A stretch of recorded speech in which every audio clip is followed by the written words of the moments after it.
திருச்சபை மக்கள் அனைவரும் ஆண்டவராகிய இயேசு கிறிஸ்துவின் திருப்பெயரை நான் வாழ்த்துகின்றேன். இணையதளத்தின் வழியாக இந்த ஞாயிற்றுக்கிழமை காலை பொழுதிலே உங்களை சந்திப்பதிலே நான் மிக மகிழ்ச்சி அடைகிறேன். தலைகளை தாழ்த்தி கண்களை மூடி ஆண்டு நோக்கி நாம் ஜெபம் செய்வோம். எங்கள் அதிகமாக நேசிக்கிற எங்கள் அன்பின் ஆண்டவரே, நீ நல்லவர், வல்லவர் சாமி, வாக்கு மாறாதவர், எங்களோடு உடன் இருக்கிறவர், எங்களை பலப்படுத்துகிறவர், தாங்குகிறவர் சாமி. ஆண்டு உடைய காலை தோறும் உடைய கிருபைகள் புதிதாக இருக்கிறது. இந்த காலை பொழுதிலே உங்களுடைய புதிய கிருபினாலும் தயவினாலும் எங்கள் ஒவ்வொருவரையும் ஆட்கொள்வீராக, வழிநடத்துவீராக சாமி. மக்களை ஆசீர்வதிக்கிறார். இந்த வழிபாடு முழுவதும் நாங்கள் உண்மை துதிக்க போற்ற, உண்மை மகிமைப்படுத்த எங்களுக்கு அருள் தருவீரார். நாம் இயேசு உங்களுக்கு கேட்கிற நல்ல கடவுளே, ஆமென். யாவரும் எழுந்து நின்று பாமாலையிலே 9வது பாடலை நாம் பாடலாம். பூலோகத்தோரே யாவரும் கர்த்தாவில் களி கூறுங்கள் என்ற பாடலை சபை மக்கள் யாவரும் எழுந்து நின்று நாம் பாடுவோம்.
முறைகளில் நாம் எடுத்துக்கொள்வோம்.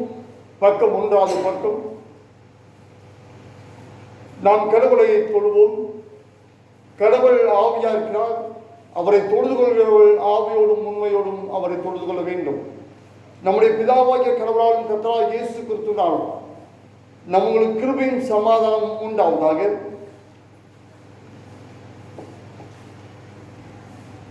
பக்கம் 4. ஆண்டவரே, எங்கள் உதடுகளை திறந்தவர்களும் பிதாவுக்கும் குமாரனுக்கும் பரிசுத்தாவிக்கும் மகிமை உண்டாவதாக. ஆமென். திரேய கடவுளை நாம் போற்றுவோம். சேனையின் கடவுளாய் கர்த்தரே, நீர் பரிசுத்தர், பரிசுத்தர், பரிசுத்தர். வானமும் பூமியும் இது மகிமையால் நிறைந்திருக்கின்றன. உன்னதத்திலே ஓசன்னா. கர்த்தரின் நாமத்தினாலே வந்தரும் வருகிறோமானவர் படுத்தக்கவர். உன்னதத்திலே ஓசன்னா. கடவுளை நீர் பரிசுத்தர், சர்வ வல்லவரே நீர் பரிசுத்தர், சாவாமை உடையவரே நீர் பரிசுத்தர். ஆண்டவரே, எங்களுக்காக சிலுவையில் அறிவுண்ட எங்கள் மீட்பரே, எங்கள் மேல் கிருபையாயிரும். பரிசுத்த ஆவியாகிய ஆண்டவரே, எங்கள் மேல் கிருபையாயிரும். ஆண்டவரே, எங்கள் ஜெபங்களையும் ஆராதனையும் ஏற்றுக்கொண்டு எங்கள் மேல் கிருபையாயிரும்.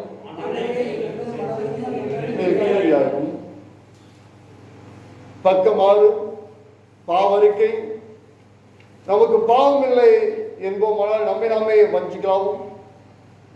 நமக்கு உண்மை இல்லை. நமது பாவங்களை அறிக்கைத்து பாவங்களை மன்னித்து நமக்கு எவ்வித அநீதியும் நீங்கி நம்மை சுத்திகரிப்பதற்கு அவர் நம்பத்தக்க ஒரு நீதியும் உள்ளவர்.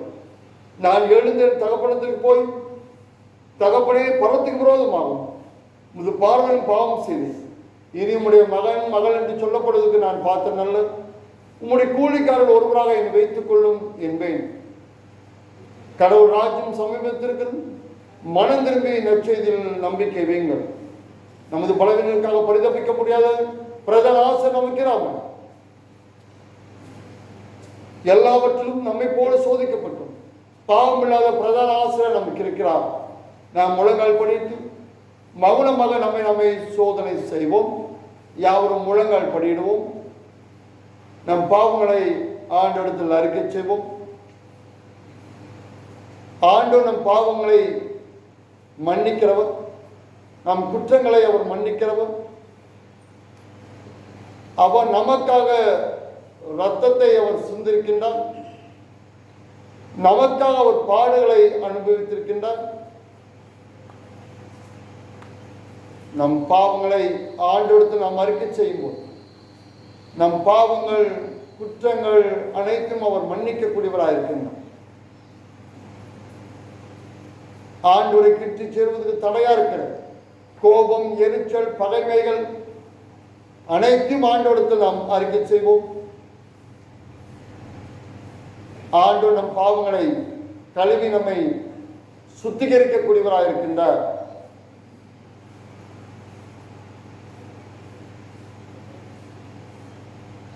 சர்வ வல்லமையுள்ள கடவுளுக்கு நாம் நமது பாவங்களை தாழ்வோடு அறிக்கிடுவோம். பின்வரும் பாவரிக்கை ஜெபங்களிலே இரண்டாவது பாவரிக்கை ஜெபத்தை நாம் உள்ளத்தின் ஆழத்திலிருந்து உணர்ந்து நாம் சொல்லுவோம். எங்கள் தந்தையாம் கடவுளே, நினைவினாலும் வார்த்தையினாலும் செய்யினாலும் உங்களுக்கு விரோதமாய் பாவம் செய்கிறோம். முழு மனதோடு நாங்கள் உண்மை நேசிக்கவில்லை. எங்களுக்கு நாங்கள் அன்பு கொடுக்கிறோம். அதனால நாங்கள் அன்பு கூறுகிறோம். எங்கள் மேல் இருக்கமாய் உண்மை வேண்டிக் கொள்கிறோம். என் பாவ அழுக்கை நீக்கி எங்களை சுத்திகரிக்கிறோம். எங்கள் குற்றங்களை விட்டுவிட எங்களை புதுப்பிக்கிறோம். எங்கள் ஆண்டவர் இயேசுவின் மூலமாய் வேண்டிக் கொள்கிறோம் பிதாவே, ஆமென். சர்வ வல்லமை மிகுந்திருக்கும் ஆண்டவர் மன்னிப்பின் பாவ நிமித்தம் நம்ம கட்டளை வாழ்க்கை சீர்படுவதற்கான காலத்தில் தமது பருத்தாவின் கிருபையும் தேற்றதிலும் தந்தருள்வாராக, ஆமென். ஆண்டவரை துதியுங்கள். திருமறை பகுதியை வாசிக்க கேட்போம். அது நற்செய்தியின் புத்தகம். சபையார் யாவரும் எழுந்து நிற்போம். சத்தியவேதம் வந்தரின் கீதம் சுத்தரை போகும் பாதையின் தீபம் உத்தம மார்க்கம் காட்டும் சத்தியவேதம். எத்தனை துன்பம் துயரம் அந்தம் கத்தனை தேற்றிடும் ஔஷதம் சத்தியவேதம். நித்தம் விரும்பும் கர்த்தர் வசனம் சுத்த பசும்பும் தெளிந்திடும் தேன். இதயம் மகிழும் கண்கள் தெளியும் இருண்ட ஆத்துமா உயிரடையும் சத்தியவேதம்.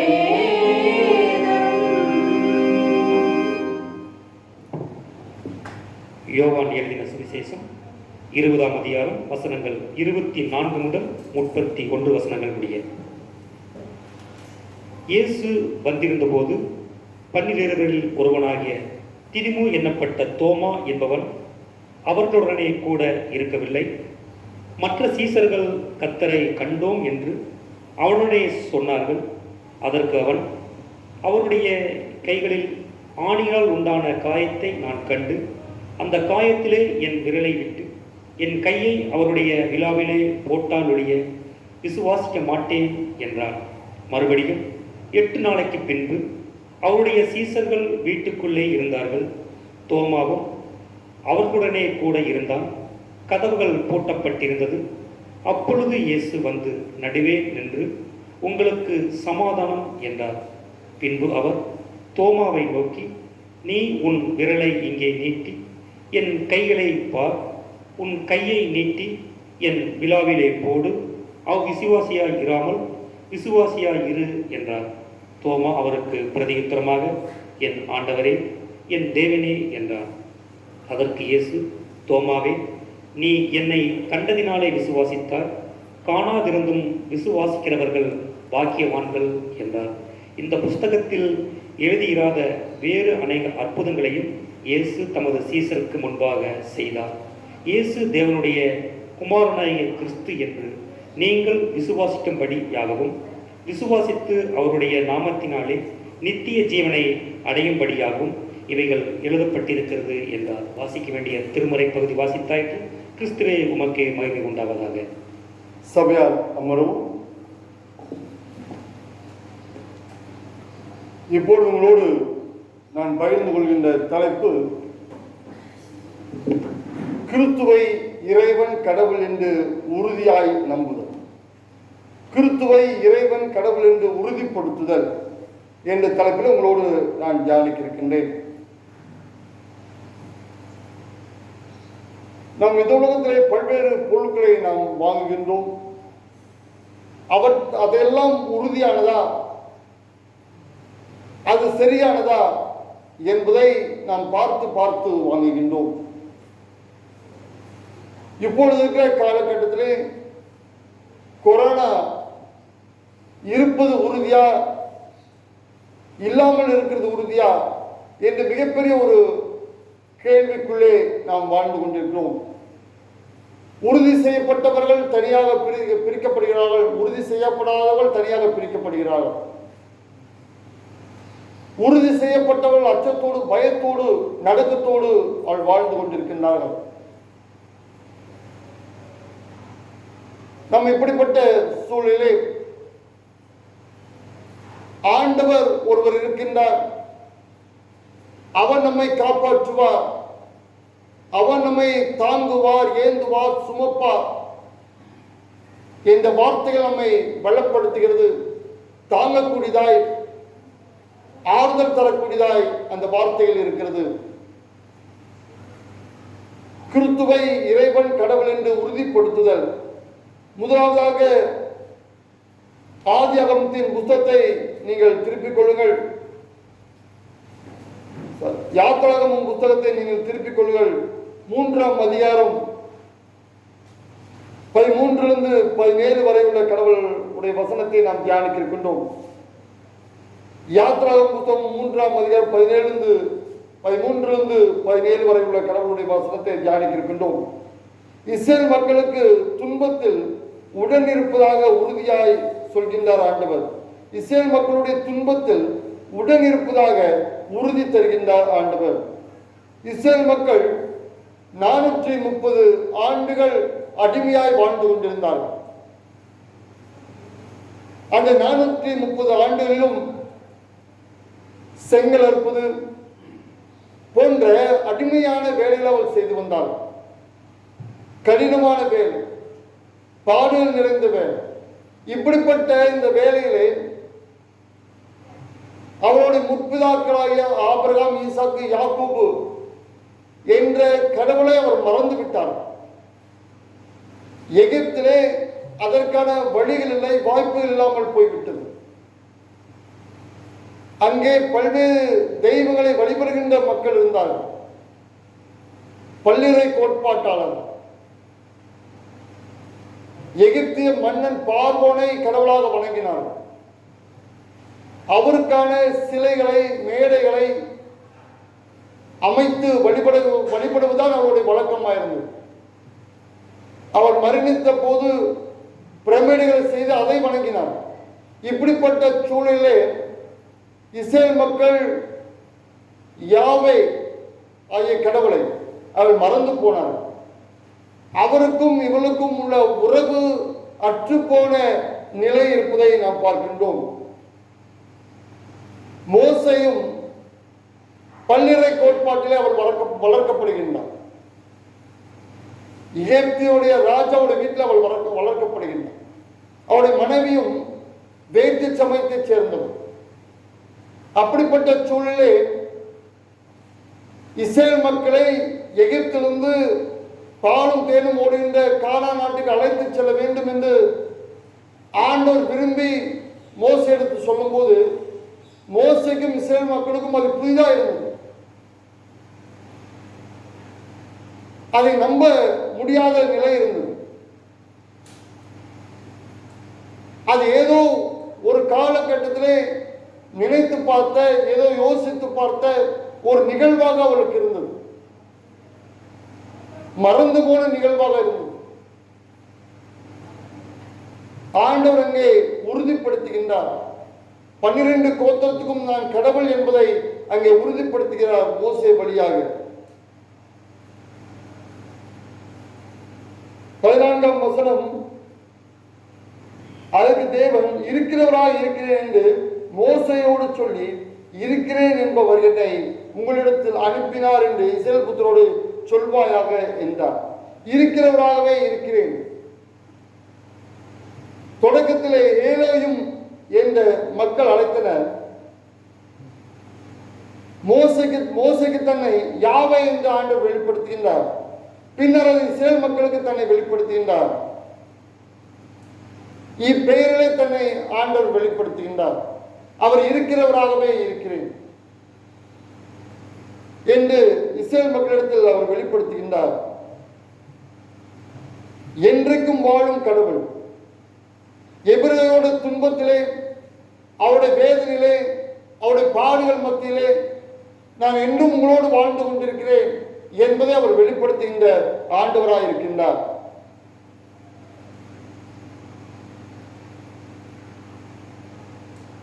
பதினைந்தாவது வசனத்திலே மேலும் தேவன் மோசையை நோக்கி, ஆபிரகாமின் தேவனும் ஈசாக்கின் தேவனும் யாக்கோபின் தேவனுமாயிருக்கிற உங்கள் பிதாக்களுடைய தேவனாய கர்த்தர் என்னை உங்களிடத்திற்கு அனுப்பினார் என்று நீ இஸ்ரவேல் புத்திரருக்கு சொல்வாயாக. என்றென்றைக்கும் இதுவே என் நாமம், தலைமுறை தலைமுறைக்கும் இதுவே என் பெயர் பிரஸ்தாபம் என்கிறேன். நான் இருக்கிறவராக இருக்கிறேன், இது என் நாமம் என்று ஆண்டவர் சொல்கின்றார். அவருடைய வேதனை, அவள் மத்தியிலே, அவள் கஷ்டத்தின் மத்தியிலே அவர் நான் கூட இருக்கிறேன், உங்களோடு இருந்து, அந்த பிரச்சனையிலிருந்து, அந்த போராட்டத்திலிருந்து, அந்த கஷ்டத்திலிருந்து நான் உங்களை விடுதலாக்கி பாலும் தேனும் ஓடுகின்ற நாட்டுக்கு உங்களை அழைத்து வருகிறேன் என்று ஆண்டவர் அவளுக்கு சொன்னார்.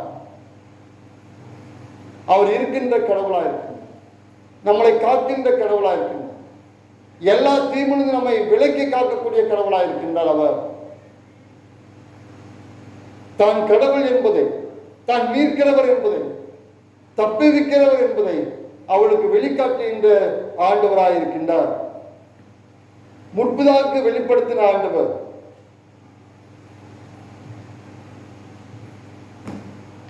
நாம் கஷ்டப்படுகின்ற நிலையிலே 16ஆம் வசனம், நீ போய் இஸ்ரவேலின் மூப்பரை கூட்டி அவரிடத்தில், ஆபிரகாம் ஈசாக்கு யாக்கோபு என்பவருடைய தேவனாயிருக்கிற உங்கள் பிதாக்களுடைய தேவனாய் கர்த்தர் எனக்கு தரிசனமாகி உங்களை நிச்சயமாய் சந்தித்து எகிப்தில் உங்களுக்கு செய்யப்பட்டதை கண்டேன் என்றும், காண்கின்ற கடவுள், எகிப்திலே நீங்கள் படுகின்ற வேதனை, படுகின்ற கஷ்டம், துன்பத்தை காண்கின்ற கடவுள்,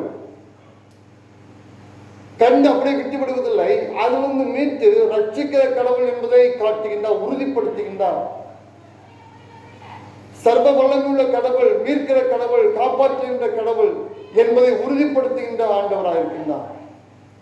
எல்லா தீமிலிருந்தும் அவர் காக்கக்கூடிய கடவுளாக இருக்கின்றார். இஸ்ரவேல் மக்கள் அதை மறந்து விட்டார். இந்த கடவுளை மறந்தவர்களாக அவள் வாழ்ந்திருந்தாள். அப்படிப்பட்ட வாழ்ந்த மக்களுக்கு ஆண்டவர் உறுதிப்படுத்துகிறார், நான் இருக்கிறேன், பயப்படாதீர்கள், நான் உங்களை காக்கிறேன், பயப்படாதீர்கள் என்று ஆண்டவர் உறுதிப்படுத்துகின்றார். மனிதருக்கும் அதை அறிவிக்கின்றார். இந்த கொரோனா காலத்திலே மனிதர்களுக்கு தங்கள் யார், தங்களுடைய நிலை என்பதையும் ஆண்டவர் காண்பிக்கின்ற கடவுளாக இருக்கின்றார். அதை உறுதிப்படுத்துகின்றார். மனித இனத்தினால் அனைத்தும் செய்துவிட முடியும், அனைத்தும் சாதித்துவிட முடியும் என்று நினைத்திருந்த அந்த நிலையை ஆண்டவர் மாற்றுகின்றார். சங்கீதம் 9வது சங்கீதத்திலே 19:20 எழுந்திரும் கர்த்தாவே, தேசத்தின் நியாயம் தீரும், தாங்கள் பலவான்கள் என்று மக்கள் தங்களை குறித்து நினைக்க விடாதிரும். உமக்கு பயப்பட பயத்தை போதியும். அவர்கள் தங்கள் வெறும் மனிதர்கள் என்பதை கற்றுத்தாரும் என்பதாக திருமறை சொல்கிறது. தாங்கள் மனிதர்கள் என்று நினைக்காமல் போய்விட்டார்கள். மனிதர்கள் என்பதை உறுதிப்படுத்துகின்ற கடவுள். வாட்ஸ்அப்ல ஒரு செய்தி, கொரோனா நோய் கிருமி சொல்கிறது, உங்களுக்கு அணுகுண்டு இருக்கிறது, உங்களிடத்திலே பல்வேறு ஏவுகணைகள் இருக்கிறது, என்னை அழித்து பாருங்கள் என்று. இவ்வளவு அறிவியல் தொழில்நுட்பம் வைத்திருந்தும் கூட இந்த கொரோனா கிருமியை அழிக்க முடியவில்லை. மனிதர்கள் என்பதை உணர்த்தின ஆண்டவர். இஸ்ரேல் மக்களுக்கோ தங்களை பாதுகாக்கின்ற கடவுள் ஒருவர் இருக்கிறார் என்பதை உறுதி செய்த ஆண்டவர் ஒருவர். அடுத்ததாக யோவான் நற்செய்தி நூல் 20வது அதிகாரத்திலே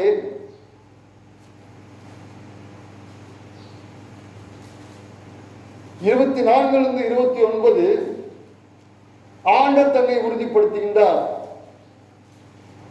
அங்கே இஸ்ரேல் மக்களுக்கு தன்னை உறுதிப்படுத்தினார் ஆண்டவர். இங்கே சீரனுக்கு தன்னை உயிரோடு இருப்பதாக உறுதிப்படுத்துகின்றார். சீரன் அச்சத்திலே பயத்திலே துவண்டிருந்தார், வேதனையோடு துக்கத்தோடு இருந்தார். அந்த மக்களுக்கு ஆண்டவர் தான் இருப்பதாக உறுதிப்படுத்துகின்றார். 24-25 இயேசு வந்திருந்த போது 12 ஒருவனாகிய திதுமை எனப்பட்ட தோமா என்பவன் அவரோடு கூட இருக்கவில்லை. மற்ற சீடர்கள் கர்த்தரை கண்டோம் என்று அவனோடு சொன்னார்கள். அதுக்கு அவன், அவருடைய கைகளில் ஆணியினால் உண்டான காயத்தை நான் கண்டு அந்த காயத்திலே என் விரலை என் கையை அவருடைய விழாவிலே போட்டாலோடைய விசுவாசிக்க மாட்டேன் என்றார். கர்த்தரை விசுவாசியாத ஒரு மனிதன். ஆனால் ஆண்டவர் பல முறை சீலுக்கு தன்னை வெளிப்படுத்துகின்றார். அவர் உயிரோடு இருந்த போது 3 முறை தான் மரணத்தை குறித்தும் உயிர்த்தெழுதலை குறித்தும் ஆண்டவர் அவரிடத்தில் பேசுகின்றார். பெண் சீடர்கள் தான் இயேசு கிறிஸ்துவை கண்டோம் என்று சீரிடத்தில் சொல்கின்றார்கள். இது 3வதாக சீடர்கள் 10 சீடர்களும் இயேசுவை கண்டோம் என்று தோமாடுத்து சொல்கின்றார். இந்த 3 காரியத்தையும் அவர் நம்பாமல் போய்விட்டார். நம்பாமல் அவருடைய சந்தேகத்தின் உச்சகட்டமாக அவருடைய கைகளில் ஆணிகளுடனான காயத்தை நான் கண்டு அந்த காயத்திலே என் விரலை விட்டு என் கையை அவருடைய விழாவிலே போட்டால் அவருடைய விசுவாசிக்க மாட்டேன் என்று நம்பிக்கை சிறிதளவும் இல்லாத ஒரு நிலை.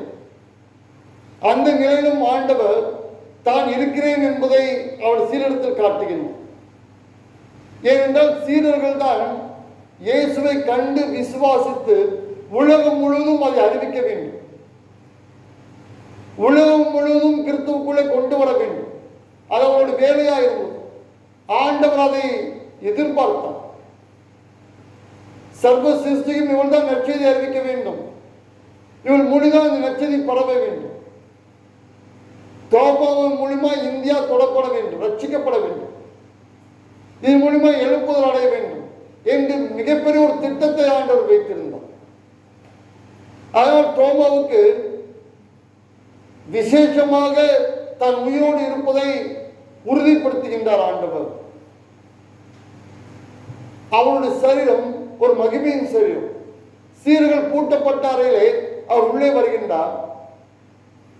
சீர்கள் கொடுத்த உணவை உட்கொள்கின்றார். அவர் மகிமையின் சரீரமாக இருக்கிறேன் என்பதை சீரிடத்திலே வெளிக்காட்டுகின்றார். நாமும் கூட துன்பத்திலே, வேதனையிலே, கஷ்டத்திலே, நெருக்கத்திலே ஆண்டோட இருப்பு நிலையை நாம் உணராமல் போய்விடுகின்றோம். அவர் இருக்கிறாரா? அவர் நம்மை காண்கின்றாரா? நம்முடைய வேதனையை அவர் பார்க்கின்றாரா என்பதை நாம் மறந்து விடுகிறோம். அமெரிக்காவிலே ஒரு குடும்பம் இலங்கையிலிருந்து சென்ற குடும்பம். அங்க நல்ல வேலையில் இருந்தார்கள். அவர்கள் கணவனார் திடீரென்று இறந்து விட்டார். அப்படிப்பட்ட சூழ்நிலை இந்த பெண் ஒரு சின்ன குழந்தையோடு வேதனையோடு துக்கத்தோடு அவர் கண் கலங்கி கொண்டிருக்கின்றார். அவர் வேற்று சமயத்தைச் சேர்ந்தவர். எனக்கு யாரும் உதவி செய்யலையே, என் குழந்தை யார் கவனிப்பான், என்னை யார் கவனிப்பான்? வேலை இல்லாத நிலை, அங்கலாய்த்து இருக்கின்ற சூழலே அவர் நோய்வாய்ப்பட்டு மிகவும் கஷ்டமான நிலைக்கு சென்று விடுகின்றான். தன் குழந்தையை கவனிக்க முடியவில்லை. இப்படிப்பட்ட நிலையிலே பூட்டப்பட்ட அறையிலே இயேசு கிறிஸ்து வருகின்றார். அவருக்கு தெரியவில்லை. அவருக்கு என்ன வேண்டும் என்று கேட்டு தீயும் குழந்தைக்கு பாலும் அவர் தருகின்றார். அப்பொழுதுதான் அந்த பாலை குடித்து விட்டுதான் டீயை குடித்து விட்டுதான் தெம்பாகி கேட்கின்றார், பூட்டப்பட்ட அறைக்குள்ளே நீர் எப்படி வந்தீர்கள்? நான் தான் இயேசு கிறிஸ்து என்று அவர் சொன்னார். தான் இருக்கிறதை அவர் வெளிக்காட்டிக் கொண்டே இருக்கின்றார். நாம் வேதனையிலே, துக்கத்திலே, இந்த கொரோனா பிரச்சனையிலே, வேலை இல்லாத நிலையிலே, ஊதியம் இல்லாத நிலையிலே இந்த குடும்பத்தை, குழந்தைகளை எப்படி நடத்த முடியும், எப்படி அடுத்த வேலை எப்பொழுது கிடைக்கும் என்று அங்கலாய்க்கு இருக்கின்ற வேலையிலே நான் இருக்கிறேன், உயிரோடு இருக்கிறேன் என்பதை அவருடைய இருப்பு நிலையை உறுதிப்படுத்துகின்ற ஆண்டவராக இருக்கின்றார். சீரனுக்கு பல முறை அதை உறுதிப்படுத்தினார், நமக்கும் அதை உறுதிப்படுத்துகின்ற ஆண்டவராக இருக்கின்றார். அவரை நாம் நம்பும் போது, அவரை சார்ந்திருக்கும் போது அவர் நம்மோடு இருக்கின்றார். என்றால் இம்மானுவேல், கடவுள் நம்மோடு இருக்கின்ற ஆண்டவராய் இருக்கின்றார். அவர் நேற்றும் இன்றும் இன்றும் அவர் மாறாதவராய் ஆண்டவர் இருக்கின்றார். நம்மோடு இருந்து நம்மை பலப்படுத்துகிறவர், நம்மை தாங்குகிறவராய் ஆண்டவர் இருக்கின்றார். இறுதியாக கொலோசையர் 1ஆம் அதிகாரத்திலே ஆண்டவருடைய இருப்பு நிலையை அங்கே நாம் பார்க்கலாம். கொலோசைய மக்கள் அவர் இருந்த பட்டணம் ரோம பேரரசு பட்டணத்தில் அவர் அந்த கொலோசைய பட்டணம் இருக்கும். அங்கு பல்லிறை கோட்பாடு அங்கிருந்து இருக்கிறது. பல தெய்வ வழிபாடு அந்த மக்கள் இடத்தில் இருந்தது. அப்படிப்பட்ட நிலையிலே இந்த மக்கள் கடவுளை புரிந்து கொள்வதிலே மிகப்பெரிய சிக்கல் இருந்தது. அவளுக்கு அங்க கள்ள போதனை இருந்தது. அறிவு நெறி கோட்பாடு என்ற ஒரு கள்ள போதனை அது மக்களை வெகுவாக பாதித்திருந்தது. அந்த மக்கள் சொன்னார்கள், வார்த்தையானவர் உண்டாக்கப்பட்டவர், இயேசு கிறிஸ்து உண்டாக்கப்பட்டவர். இயேசு கிறிஸ்துவால் தந்தையாய் கடவுளை முழுமையாக காணவே அறியவோ முடியாது. இயேசு கிறிஸ்துவால் தந்தையாக கடவுளை முழுமையாய் காணவோ அறியவோ முடியாது என்று சொல்லியிருந்தார். அப்பொழுதுதான் பவுல் அங்கே இவர்களுக்கு சிறைச்சாலையிலிருந்து கடிதத்தை எழுதுகின்றார். இயேசுடைய உயிர்ப்பு நிலையை, இருப்பு நிலையை, அவர் உயிரோடு இருக்கின்றார், அவர் நம் கடவுள் என்பதை அழகாக காண்பிப்பதை நாம் பார்க்கலாம். அது யோவானிலே பலமுறை அங்கே நாம் பார்க்கலாம். யோவான் 1ஆம் அதிகாரம் 1ஆம் வசனத்திலே அது இருக்கிறது. 1:18 இருக்கிறது. 10ஆம் அதிகாரத்தில் இருக்கிறது. இயேசுதான் கடவுள் என்பதை ஆணித்தரமாக யோவான் சொல்லி, அதனால இங்க பவுல் சொல்கின்றார், அழகாக வெளிப்படுத்தினார். 15ஆம் வசனத்திலே அவர் அதரிசனமான கடவுளுடைய தற்சுரூபமானவர், கிறிஸ்து கடவுளின் சாயல் என்பதை வெளிப்படுத்தினார். கிறிஸ்துதான் கடவுளுடைய சாயலாய் அவருடைய குணத்தை உடையவராக இருக்கிறார் என்று சொல்கின்றார். அவர் அனைத்தும் படைத்தவர், அனைத்தும் அண்டசராசரங்களை உருவாக்கினவர் என்று 16ஆம் வசனத்தில் சொல்கின்றார். அவர் எல்லாவற்றிற்கும் மூத்தவர், அனைத்தும் நிலைக்க செய்கிறவர். அவர் அனைத்திற்கும் முதல் காரணராக இருக்கின்றார் என்பதை வெளிப்படுத்துகின்றார். 18 அவரை தொடக்கம் ஆதி முதற்கொண்டு என்று சொல்கின்றார். அவரே தொடக்கம், அவர்தான் இறுதி, எல்லாமே அவர்தான் என்ற ஆணித்தரமாக அந்த மக்களுக்கு சொல்கின்றார். கடவுளின் தன்மையும் மனித உருவில் நிறைவாய் கொண்டிருந்தார் என்பதையும் அவர் சொல்கின்றார். கடவுள் தன்மையை மனித உறவிலே இயேசு கிறிஸ்துவாகிய இந்த உலகத்தில் வந்தபோது முழுமையாய் கொண்டிருந்தார். அதனால்தான் இயேசு கிறிஸ்து அற்புதங்களை செய்கின்றார், அதிசயங்களை செய்கின்றார், கடல் மீது நடக்கின்றார். இப்படிப்பட்ட காரியங்களை அவர் செய்கின்றார். இயேசு இன்றும் வாழ்ந்து கொண்டிருக்கின்றார். நம்முடைய துன்பத்திலே, போராட்டங்களே, கஷ்டத்திலே அவர் நம்மோடு இருக்கின்றார். அவர் இருக்கிறார் என்பதை நாம் உணர்ந்து கொள்ள தவறி விடுகிறோம். அதை நாம் மறந்து விடுகிறோம். அவரை நாம் நோக்கி பார்க்கும் போது, அவரை கிட்டி சேரும் போது, எந்த சூழ்நிலையிலும் ஆண்டவர் நம்மோடு இருக்கின்றார். பிரச்சனைகள் எவ்வாறு இருக்கலாம், போராட்டங்கள் இருக்கலாம், வாழ்க்கையுடைய காரியத்தை குறித்து அச்சம் இருக்கலாம், ஆனால் கடவுள் நம்மோடு இருக்கிறார். அவர் உலகம் அனைத்தும் படைத்தவர் நம்மோடு இருக்கிறார் என்ற தைரியத்தோடு வாழும்போது ஆண்டவர் நம்மோடு இருந்து மிகப்பெரிய காரியங்களை அவர் நம் செய்ய அவர் வல்லமையுள்ளவராக இருக்கின்றார். கிறிஸ்துவானவர் கடவுளாக இருக்கின்றார் நம்மோடு. அவரை நம்மை பலப்படுத்துவார், நம்மளை தாங்குவார், நம்மை வழிநடத்துவார். இந்த பிரச்சனையிலிருந்து, போராட்டத்திலிருந்து நம்மை மீண்டு ஒரு நல்ல நிலைக்கு, ஆசீர்வாத நிலைக்கு நம்மளை வழிநடத்தக்கூடியவராய் ஆண்டவர் இருக்கின்றார். அவரை சார்ந்திருங்கள், அவரை நம்புங்கள். இந்த பிரச்சனையிலிருந்து ஆண்டவர் நம்மை மீட்டு ரட்சிக்கக்கூடியவராக இருக்கின்றார். தலைகளை தாழ்த்தி கண்களை மூடி நாம் ஜெபம் செய்வோம். எங்கள் அதிகமாய் நேசிக்கிற எங்கள் அன்பின் ஆண்டவர், நீர் இருக்கிறவராகவே இருக்கிற அன்பின் ஆண்டவராக இருக்கின்ற இந்த உலகத்தை அனைத்தும் படைத்தவர், அண்ட சராசரங்களை உருவாக்கினவர் ஆண்டவரே. நீர்தான் கடவுள், நீர்தான் எங்களை காக்கிறது, எங்களை பலப்படுத்துகிறார் என்பதை நாங்கள் உறுதியாக நம்புகிறோம் ஆண்டவர். அவ்வப்போது வருகின்ற அவநம்பிக்கை எடுத்துக்கொள்ள வேண்டுமா சொல்கிறோம். நம்பிக்கையால் எங்களை நிரப்புகிறார், விசுவாசால் எங்களை நிரப்புகிறார், உம்முடைய கிருபையால் எங்களை நிரப்புகிறார். தொடர்ந்து நம்பி இந்த உலக வாழ்விலே ஒரு வெற்றியுள்ள வாழ்க்கை நாங்கள் வாழ எங்கள் உதவி செய்கிறார். மேசு முளைக்கு நல்ல கடவுளே, ஆமென். காணிக்கை பாடலாக கிறிஸ்துவ கீர்த்தனிலே 167வது பாடலை பாடுவோம். நீங்கள் வீட்டிலிருந்து அந்த பாடலை நீங்கள் பாடுங்கள். ஒவ்வொரு வாரமும் உள்ள காணிக்கைகளை நீங்கள் எடுத்து வைத்து இந்த பிரச்சனைகளாம் முடிந்து நாம் ஒன்றாக கூடி வரும்போது ஆண்டவர் நமக்கு நன்மை செய்தார், ஆண்டவர் நம்மை காப்பாற்றினார், ஜீவனை தந்தார் என்ற நன்றி பெருக்கோடு அதை நாம் படைப்போம்.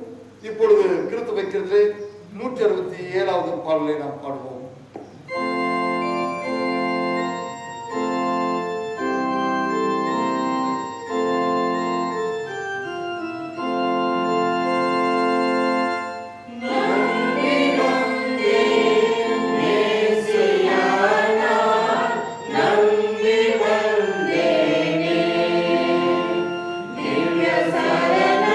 சரணம் சரணமையானார் நம்பி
நாம் ஆண்டவரிடத்தில் அறிக்கை செய்வோம். அப்போஸ்தலர் விசுவாச பிரமாணம் 15வது பக்கம். யாவரும் எடுத்துக்கொள்ளுங்கள், எழுந்து நில்லுங்கள். 15வது பக்கம். வானத்தையும் பூமியும் படைத்த சர்வ வளமுள்ள பிதாவாகிய கடவுளை விசுவாசிக்கிறேன். அவருடைய ஒரே குமாரனாகிய நம்ம நாதர் இயேசு கிறிஸ்துவை விசுவாசிக்கிறேன். அவர் பரிசுத்தாவினாலே கனிமணத்தை உற்பத்தி பிறந்தார். பொந்து பிலாத்தின் காலத்தில் ஆளுப்பட்டு சிலுவையில் அறைந்து தடகம் பண்ணப்பட்டு பாதாளத்தில் 3ஆம் நாள் மறுப்பொழுது எழுந்தார். பரமத்துக்கு சர்வ வளமுள்ள பிதாவை கடவுளை வலது புறத்து பெற்றிருக்கிறார். அவருடைய உள்ளோரின் மருத்துவ ஞானத்துக்கு வருவோம். பொறுத்தாவிய விசுவாசிகள் பொதுவாக பருத்துவான ஐக்கியம் ஆகும் சரீரம் நித்திய ஜீவனுக்கு விசுவாசிகளே. ஆமென்.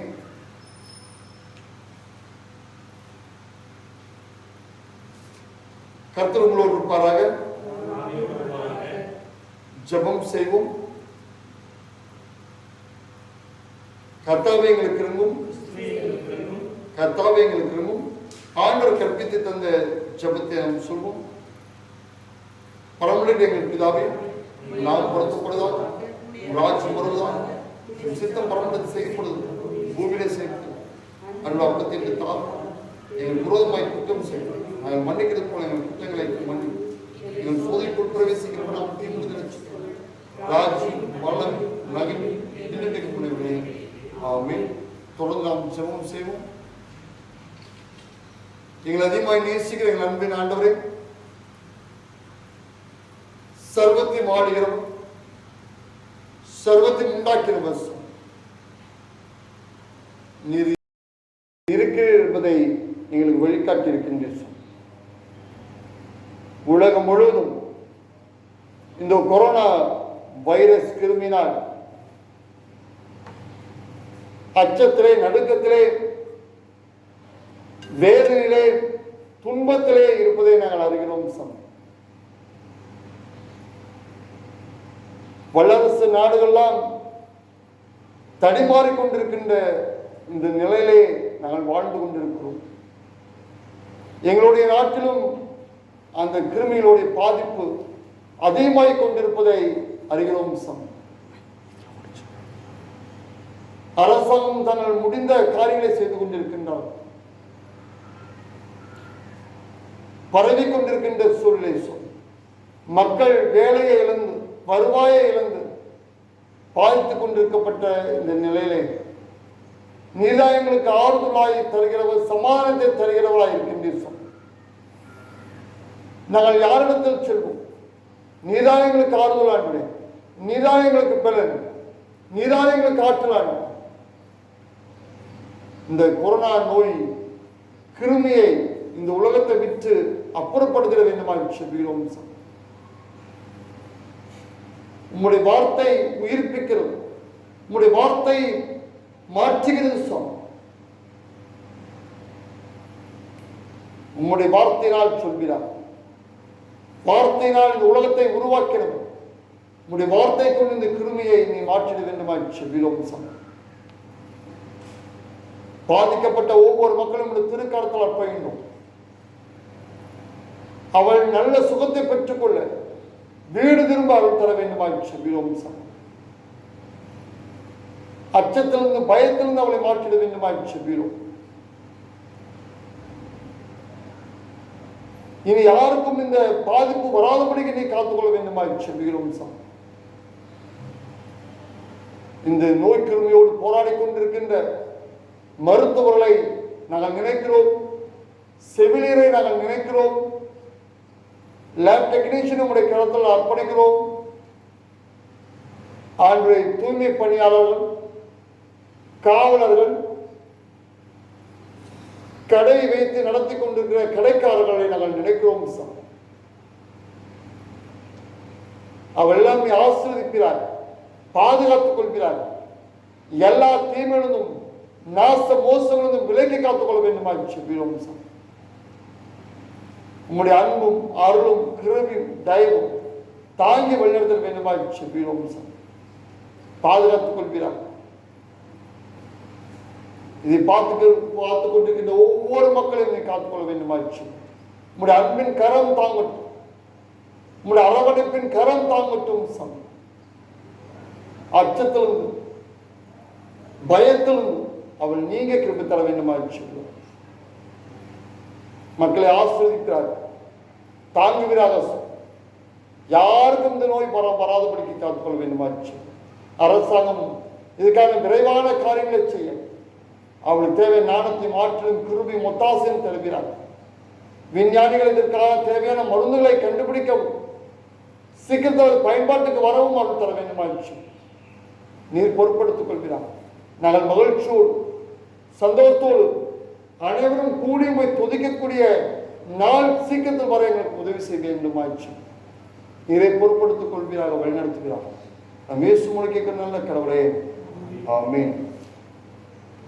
இத்தருணத்தில் ஒருமனப்பட்டு உம்மை நோக்கி எங்கள் பொதுவான விண்ணப்பங்களை செய்ய எங்களுக்கு கிருபை அளித்த சர்வ வல்லமையுள்ள கடவுளே, 2 பேராவது 3 பேராவது நாமத்தால் கூடி வரும்போது அவர்கள் கேட்கிறவர்களை அருள் செய்வேன் என்று வாக்களிக்கிற கர்த்தாவே, உங்கள் அடியாரைகளுக்கு வேண்டிய நன்மைகள் உண்டாக எங்கள் விருப்பங்களை வேண்டுதலும் எப்பொழுது நிறைவேற்றி இம்மிலும் மன சத்தியத்தை அறிகிற அறிவிலும் மறுபடிய நிறுத்தி ஜீவனம் கட்டளித்தள்ளும். ஆமென். ஆண்டவர் நம்மை ஆசிரியத்து நம்மை காக்க கடவுள். ஆண்டவர் தம்முடைய முகத்தை நம்மேல் பிரகாசிக்கப்படி நம்மேல் கிருபையா இருக்க கடவுள். ஆண்டவர் தம்முடைய முகத்தை நம்மேல் பிரசனமாக்கி எப்பொழுதும் எப்பொழுதும் நமக்கு சமாதானம் கட்டிட கடவுள். ஆமென்.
ஜெபம் செய்வோம். எல்லாத்தையுமாய் நேசிக்கிற அன்பினாலே, நீர் கிறிஸ்துவாய் இருக்கின்ற அன்பினால் எங்கள் கடவுளாய் தெய்வமாய் எங்களோடு இருக்கின்றீர். உங்களுடைய இருப்பு நிலை எங்களுக்கு உணர்த்தி இருக்கின்றீர். இனி நாங்கள் எதற்கும் பயப்படாத படிக்க, அஞ்சாத படிக்க, நீர் எங்களோடு இருக்கிறீர் என்பதை முழுதுமாய் நம்பி தொடர்ந்து இயங்க உண்மை மகிமைப்படுத்த எங்களுக்கு உதவி செய்கிறார். ஆசீர்வதியும் பலப்படுத்தி வழிநடத்தும்.